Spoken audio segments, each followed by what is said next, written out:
Hey, good afternoon, good morning, good evening, whatever time it might be when you're listening to this. Gabe DeArmond, publisher of PowerMizzou.com here, back with another episode of the True Tiger Insider. This is the weekly podcast we're doing in partnership with Every True Tiger Foundation. That's Mizzou's preferred name, image, and likeness collective.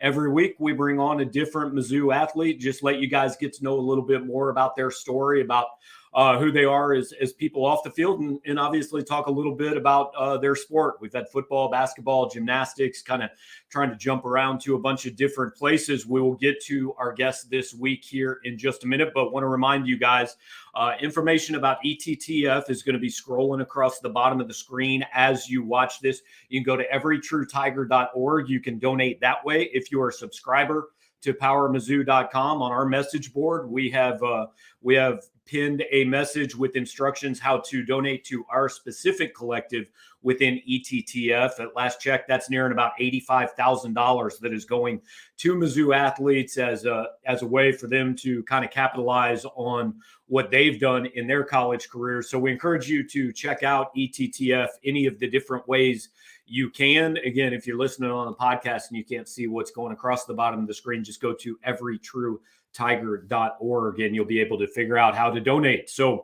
want to bring in our guest this week. It is Mizzou cornerback Kris Abrams-Draine. You may know him a little bit better just by his initials. I think everybody just calls you KAD. Do you ever get called Kris? Not really, not in Missouri, but thank you for having me. Yeah, Kris, appreciate you taking some time, man, and just want to do what we've done with the other Mizzou athletes we've had on here, and just give Missouri fans a little bit better chance to know you. But first of all, kind of what have you been doing, this spring, and then are you coming up on time to actually maybe get to go back home and take a little time off? We really just been training, like doing combine training, working out. We've been having class, obviously, so we just really been on off season grind. And yeah, we have a break like next week, and we can go home for a few weeks, and before we come back up here and start summer training. Now there used to be a time in college football where like the season ended and guys got, hey, their coaches might not see them for a few months. Like in the course of a year, how many weeks do you think you actually get off from being a college football player? Uh, Really none for real. Because if you Yeah. wanna stay sharp and stay on your technique, then you really know off days for real. Yeah, I hear you. But so the way we always start this thing, I want to go back to the very beginning with you. Do you remember when you started playing football? Like how old you were? I think I started playing football when I was 4 years old. Now tell me a little bit about what 4-year-old football looks like, because it's got to be pretty entertaining. Basically, we just our knee pads was all the way down our legs. Our pads was too big, helmets too big. But we was playing real football though, full contact football at 4 years old. Playing tackle football at 4 years old. I honestly, I don't even know if they allow that anymore, if you want to know the truth. But like, when did football go from, hey, just kind of something you're doing out here to something that you really enjoyed? Or was it kind of right away you thought, hey, man, this is something I want to do? I say like right away because I played football, basketball, and baseball. Me and my brothers and sisters, so like we always play sports. So all we know is what season is coming up next. So we play sports year round. How many brothers and sisters did you grow up with? On my mom's side, I have one brother and one sister. On my dad's side, I have three brothers and two sisters, three sisters. See, you guys are getting pretty close to just being able to field a team, man. so, look, I'm sure probably you were always like a skill position player growing up, right? Yeah. So when did you kind of start to focus on football, and maybe basketball and baseball just kind of became these I guess hobbies, for lack of a better word? um, like I'll say, like I focused on basketball before football in high school because I started ninth grade in basketball, but I didn't play ninth grade in football for real. I played JV. So I was like, Okay. okay, I'm gonna go to the NBA then. I'm gonna just try to go to the NBA. And then spring came, and I had got my first offer from South Alabama, and I was like, okay, maybe I can play football.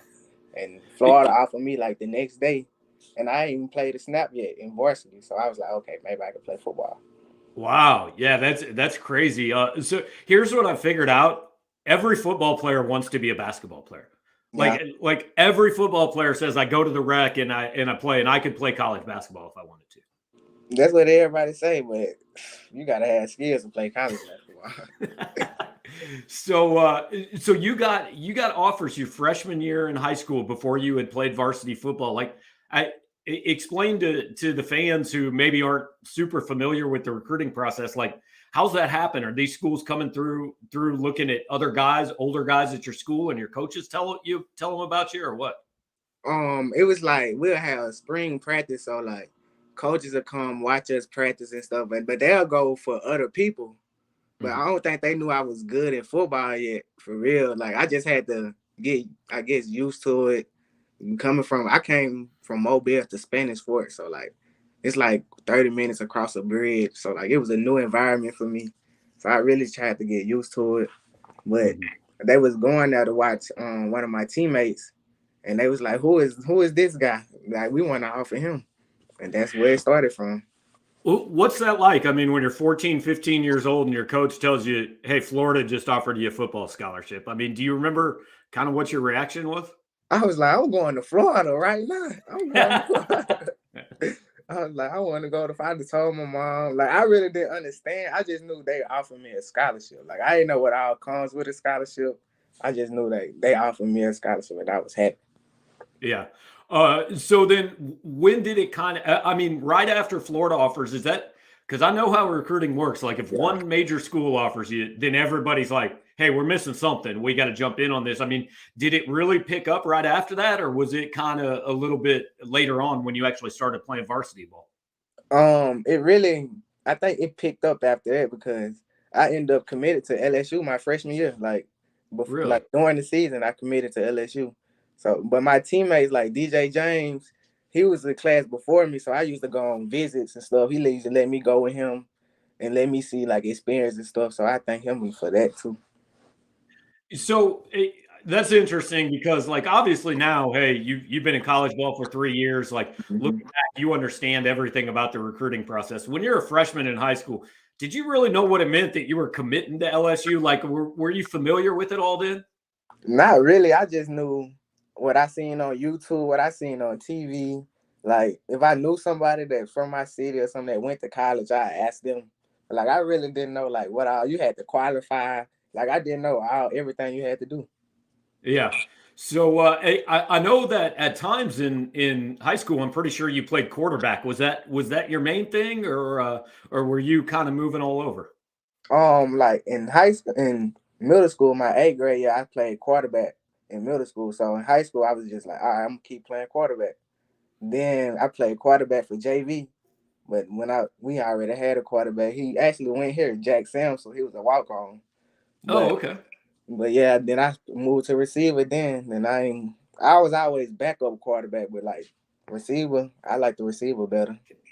I mean, do you think, like, are you a good passer? Can you throw the ball, or were you like a wildcat quarterback? I was wildcat quarterback, but I could throw. But it's just like my coaches told me to run, so I just ran. All right. So do you remember when Missouri kind of popped on your radar? They was like, okay, 'cause it was a first signing period, and then I didn't sign, so I was supposed to take my visit to Florida State and Nebraska. And then this when Coach Drink first got the job, like Bear Odom wasn't like recruiting me. And Coach Drink came to my school and he was like, he the new coach and he would like for me to take a visit. And he came to my mom's house. And like from that point on, like me and Coach Drink had a good relationship for real. Like we just clicked. And I So decided, yeah. you grew up in Alabama. I mean, middle of SEC country, right? You're growing up with the Iron Bowl and all that. Like, and by the time you were in high school, Missouri had been in the SEC a little bit, but it was still kind of a new thing. Like growing up down there, what did you know much about Missouri at all, or being an SEC team, or was it like, hey, that's way out there on the outskirts of the league? I really didn't even know where the state of Missouri was at. Like I never even been up that far. But I remember seeing them play in the championship one year though. Yeah. So that's Yeah. I just did my research like that. But I didn't really know like how far it was up here. So what was when you got to Missouri, what was for the first time? I assume that was on your official visit. What was like the biggest kind of change from growing up in Alabama? I seen snow on the ground. And I was like, this is crazy. Like I ain't never seen that much snow in my life. And but I So did that pretty that good. What'd you say? You was it breaking up? didn't scare you at all. Not really, because like I feel I never seen it before, so I ain't know like how long the snow was gonna stay. Like, do people drive? Because like when they get cold in Mobile or too cold, like they shut down the whole city. Like schools is canceled, and so like I ain't know that when it snow up here, everything stay normal. Yeah, yeah. See, that's the best thing about going somewhere in the South is like they say it might snow, and everybody's like, "Well, you can't leave the house for a week now." Yeah, that's what they do for school. So you come up to Mizzou and you start out as a wide receiver, played your freshman year there, and, got on the field a little bit, just first year. I think a lot of people would like to know what's it like having to go from. Look, you were probably one of the best players on every team you played on from the time you were 4 years old to now you're a freshman in the SEC and you got to work your way up and wait your turn a little bit. Is that tough? Um, it's tough, but like that's how I was in high school though. It's just like a cycle just repeat itself. That's why I took from it. Like my freshman year in high school, I really didn't play that much, but I learned like what the ways of the culture and stuff to get me right for the next year. So that's how I feel. So at what do you remember like whose idea it was or at what point they came and said, "Hey, we think he could be a pretty good defensive back?" It was actually when 2020 COVID during the end of the season, we lost like a lot of DBs Right. and people was opting out. So they came up to me and was like, "Well, you play DB?" And I was like, "If I get in the game, yeah, I play." And they said that I can play, and I ain't looked back since then. Yeah. I had kind of forgotten it's been a while now that COVID year was your freshman year at Missouri. I mean, what do you remember about going through that? Just there's no fans at games. Yeah. Like you can't really even talk to anybody. You're not seeing people. What was that like? That being your freshman year in college? It was really like just all over the place for real. Cause some games was canceled one week, and they had to like replace them, and some ball games was canceled. Like, it was just so much. And then it was my first year at college, so I was trying to get right for school, and it was just football. It was just so much going on, but it worked out. Yeah, you taking all your classes, I assume, online, at Yeah, least for online. a while, pretty much just living in a dorm room. I mean, was that, I've talked to a couple guys that have said, man, I got pretty homesick. That was a tough year. Was that ever a tough thing for you? I wouldn't say I was homesick because I was just so excited to be on my own and finally just get to college because I used to watch college so much in high school. I'm like, okay, I'm finally at this stage now to see what it's really like. Yeah. Then so your sophomore year, you're playing defensive back. I think you were a slot corner most of that year, and obviously had kind of a breakout season. Was it something you said you never looked back? Was it something as soon as you moved over, you kind of felt like, hey, this is pretty natural. I could do this. Yes, it's just like I love to compete. So like when I was growing up, we did 1-on-1s, like we called it toe to toe. So you press man, that's all we did so it's kind of like natural. And like Mhm. I feel like even if the technique is off, you still gonna battle to like that rep is over. So I feel like that's why I like DB so much. It's a challenge every play. So you after you'd spent 1 year at defensive back, I remember going into last year, people are talking about as hey a potential All SEC player, and I even saw your name in some mock drafts before last season. What was it like having all that attention? I mean, are you a guy that pays much attention to that stuff, or you block it all out? It's hard to kind of block it out because Yeah. in social media, it's so people can get in touch with you. They tag you and stuff. You just really just have to block it out mentally and just focus on trying to get there instead of like people praising you about it right now and you ain't do it yet. So last year you move outside. I think you ended up having 14 pass breakups. And they always say like a lot of times the best corners don't rack up a lot of stats because people don't throw at them a lot. Were you ever sitting here going, "You gonna quit throwing at me, or you just gonna keep coming this way?" Nah, it's just like some games I knew they was gonna throw at me because like the best receiver will be on my side. But like sometimes some games they ain't throwing me but like one time. So it's like you just gotta battle every play because you really don't know when they throwing your way. Which way is better if you get to the end of a game and you've got like 3 pass breakups and all that, or if you get to the end of the game and you're like, they didn't even throw a pass my way. Whichever one if we win it don't matter what's going on. There you go. There you go. Through I'll put you on the spot here a little bit, and like I don't want you to say somebody on your own team in practice. So like on game day, who's the best receiver you felt like you lined up across from? A.T. Perry from Wake Forest. Really? Yeah. What made him so good? Cause he was 6'4", a 6'4" guy that can run a 4.4 and stop on a dive. Like you don't see that much. Yeah. And that's really fluid and smooth too. Yeah. They always say about cornerbacks, like you got to have the short memory, right? Because cornerback is one of those positions. I think kicker is like this. There's some other ones where a lot of times if you play really well, people aren't going to know it. Yeah. The only time they really notice you is if you get beat. So what's the mentality like out there, especially after maybe a play that didn't go your way? Just trying to be emotionally consistent. Like our way, Coach Russell, that's what they preach, being emotional consistent, do everything. So next play mentality. Even if I catch a pick, okay, we on to the next play. If somebody catch a touchdown on me, okay, cool. We gonna see what happened, then we on to the next play. Is obviously on your other side is Ennis, and you guys put up some numbers last year. Is that like a look? I know you guys are friends and all that, and if he does well, that's great. If you do well, it's good for the team. But you guys have some internal competition there, just between yourselves. It's just like we try to make each other better. So what I do is he gonna try to beat me, and I'm gonna try to beat him to push each other to make both of us better. So you get to the end of last year, and like there were a lot of people that thought you might take a look at the NFL. What's that process like? What was it like for you? I mean, I know you go through the kind of the advisory committee and get a grade, but just kind of give fans an idea like what that month or so after the season was like and what that involves.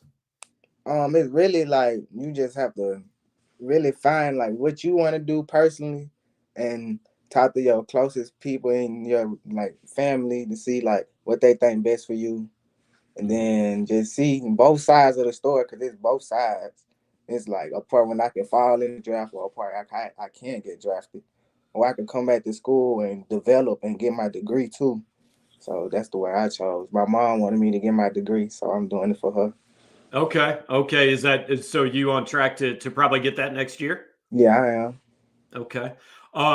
Did you come close at all to throwing your name in? And because look, every player grows up, and that's the goal, right? Is you want to play in the NFL? Yeah, I was close. I was thinking about it a couple times. I was like, yeah, I might just do it, go for a shot. But then I didn't.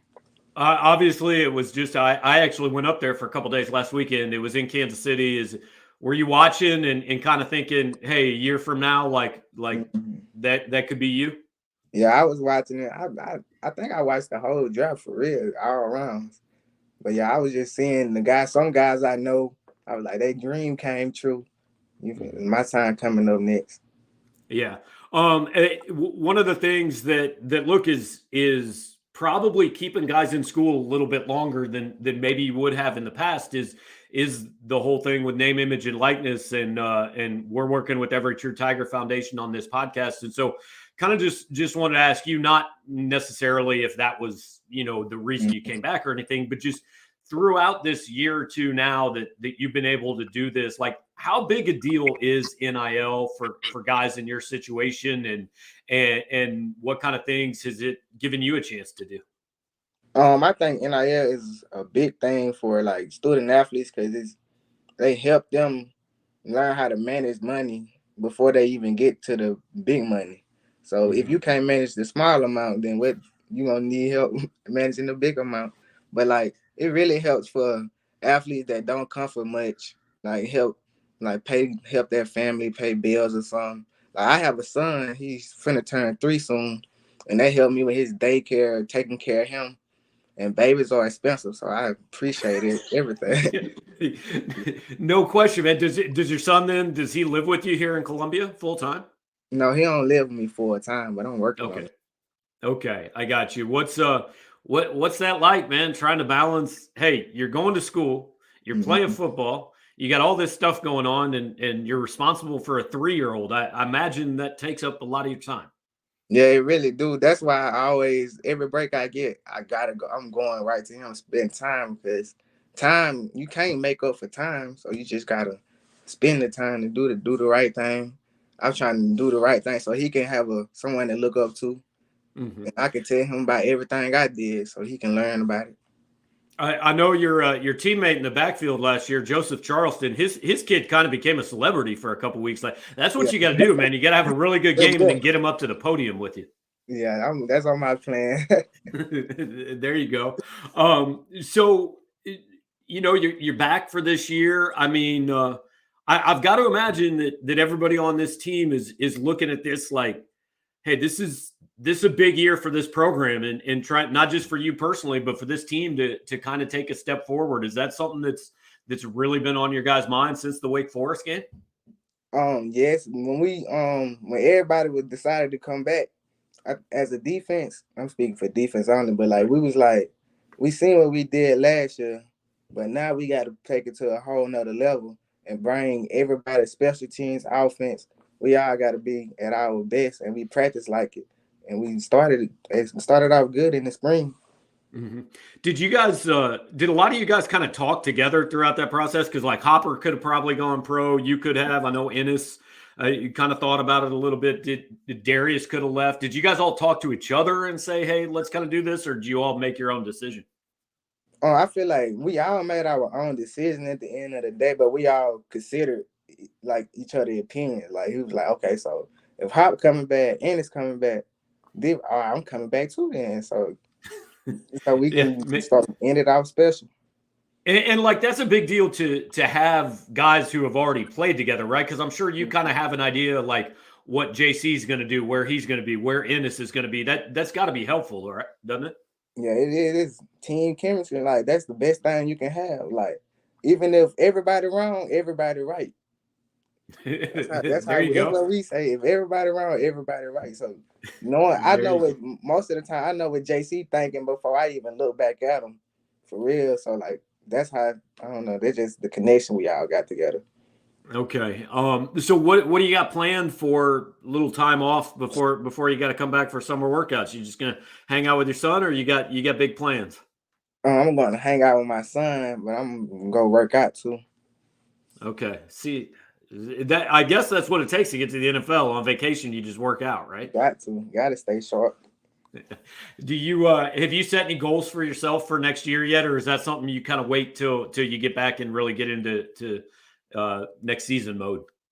I set some goals. I was like to be better than I did last year. So up PBUs, up interceptions, up everything, and up our record to a better record. Yeah, I mean I know that's the big one. Last thing, just growing up in SEC country, was there a place where you got to play for the first time, or a game in this league where that one really stood out to you? Like, hey man, I'm looking forward to this one. Auburn game because my last game in high school was the state championship, and we lost by 1 point, but I couldn't finish the game in fourth quarter. I tore my meniscus. Oof. So like I always remember that. So at Auburn game, I don't know, like I don't think I even had the scratch for the game. I was so ready to play. Do you know? Are there a lot of guys that you played with in high school, like on a lot of those teams down in SEC country? Oh yeah, they is. Every game I know somebody on the team or I play with somebody on the team. Yeah. One more then. So you coming out here to Columbia, Do you feel like now when you go back to Spanish Fort, Alabama, a few more people know about Missouri than probably knew about it when you came here? Way more than the fruit. I think it's a lot of people that know about Missouri now. Yeah. Yeah. Well, Kris, I appreciate it, man. Thanks a ton for the time. And I know everybody's looking forward to seeing what you got in store next year, but enjoy the break, man. Thank you. Thank you for having me. All right. Have a good one. That is Kris Abrams-Draine, Missouri cornerback, joining us on the True Tiger Insider, courtesy of Every True Tiger Foundation. Once again, everytruetiger.org. You can find out how to donate to name, image, and likeness efforts at the University of Missouri. If you're a Power Mizzou subscriber, you can go on our message board and donate specifically to our fund with ETTF. We have them every week. If you're a Power Mizzou subscriber, you get early access to them. Last week, we talked to Aiden Shaw. We've talked to Noah Carter here, Darius Robinson, Jake Garcia, Jocelyn Moore. We've had, I think this is 8 or 9. We're going to continue it at least through the end of the school year. Not sure what plans are going to be for the summer, but trying to get back with a couple more names you guys are going to recognize before school lets out at Mizzou. So want to thank KAD for taking some time with us, and thank you guys for listening. We will catch you next time.